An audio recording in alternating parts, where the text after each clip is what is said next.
Welcome to our YouTube video on the fascinating world of plant life cycles.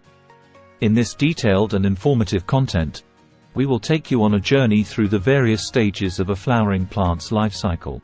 From seed formation to germination, vegetative growth to flowering, and seed dispersal to dormancy, we'll explore the incredible processes that plants undergo to reproduce and thrive.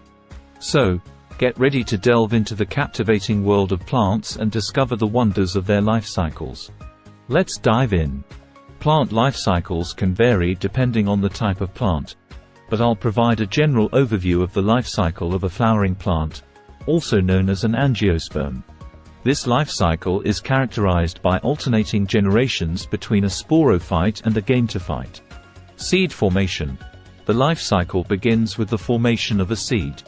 Seeds are produced through sexual reproduction when pollen, male gametophyte, from the flower stamen reaches the female reproductive structure called the pistil. This process is known as pollination. Once the pollen reaches the pistil, it fertilizes the ovules, which develop into seeds. The fertilized ovule becomes the embryo, and the surrounding tissues develop into the seed coat, providing protection and nutrients to the growing embryo. Germination. Under favorable conditions such as adequate moisture, warmth, and oxygen, the mature seed enters the germination phase. Germination begins when water is absorbed by the seed, triggering metabolic processes. The seed coat splits, and the embryo within starts to grow, developing into a seedling. The radicle, the embryonic root, emerges first, followed by the shoot, which develops into the stem and leaves. Vegetative growth. Once the seedling emerges from the soil, it enters the vegetative growth phase. During this stage, the plant focuses on building a strong root system and increasing its size through photosynthesis. The leaves of the plant absorb sunlight and convert it into energy through photosynthesis, which fuels the growth and development of the plant. The plant continues to grow until it reaches maturity. Flowering. At a certain stage of growth and development, the plant transitions to the reproductive phase and produces flowers.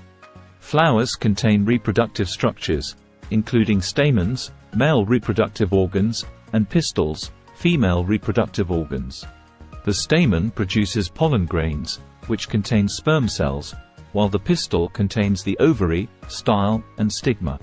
Pollination occurs when pollen is transferred from the stamen to the stigma, either through self-pollination or cross-pollination with the help of wind, insects, birds, or other animals. Fertilization. After pollination, the pollen grain germinates on the stigma and develops a pollen tube that grows down into the ovary. This allows the sperm cells to reach the ovules located in the ovary. Fertilization occurs when the sperm cells combine with the egg cells in the ovules. This process leads to the formation of a zygote, which develops into an embryo within the seed. Seed development. Once fertilization occurs, the ovules develop into seeds, and the ovary enlarges to become a fruit. The fruit protects the seeds and aids in the dispersal by wind, water, or animals. As the seeds mature, the surrounding fruit tissues undergo changes, such as ripening or drying, to facilitate dispersal. Seed dispersal. When the seeds are mature and the fruit is ready for dispersal, various mechanisms come into play.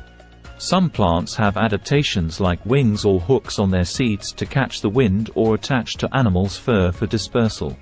Other plants produce edible fruits that are eaten by animals, which then disperse the seeds through the droppings. Dormancy. Once the seeds are dispersed, they may enter a period of dormancy, a state of suspended growth and metabolic activity. Dormancy helps the seeds survive unfavorable conditions such as extreme temperatures or lack of water. It allows them to wait until conditions become suitable for germination. Germination. Repeat. If conditions are favorable, the dormant seed will germinate, starting a new life cycle, and the process begins again. It's important to note that this is a generalized overview, and different plant species may have variations in their life cycles. Additionally, there are non-flowering plants, such as ferns and mosses, that have different life cycle patterns, involving spores rather than seeds. Thank you for joining us on this captivating exploration of plant life cycles. We hope you found the information insightful and enjoyed learning about the intricate stages that plants go through to propagate and thrive. If you found this video helpful and want to stay updated on more fascinating content like this, don't forget to hit that subscribe button and click the notification bell. We appreciate your support and look forward to sharing more amazing insights with you in the future. Thank you again, and happy exploring!